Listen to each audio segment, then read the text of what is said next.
National Weather Service in Mount Holly, New Jersey has issued a severe thunderstorm warning for northeastern Mercer County, southeastern Somerset County, Middlesex County, until 2:15 p.m. At 1:14 p.m., a severe thunderstorm was located over Kingston, or 11 miles southwest of New Brunswick, moving northeast at 40 miles per hour. Hazard, 60 miles per hour wind gusts and quarter-size hail. Source, radar indicated.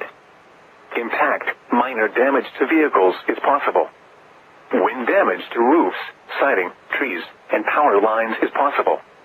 Locations impacted include New Brunswick, Perth Amboy, Somerset, Edison, Old Bridge, East Brunswick, South Brunswick, Sayreville, North Brunswick, Carteret, Middlesex, Princeton, Rocky Hill, Millstone, Princeton Meadows, Felonia, Kingston, Dayton, Plainsboro Center, and North Brunswick Township.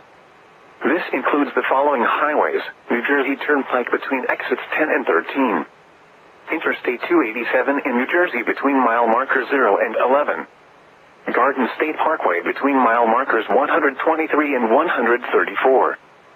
For your protection, move to an interior room on the lowest floor of a building.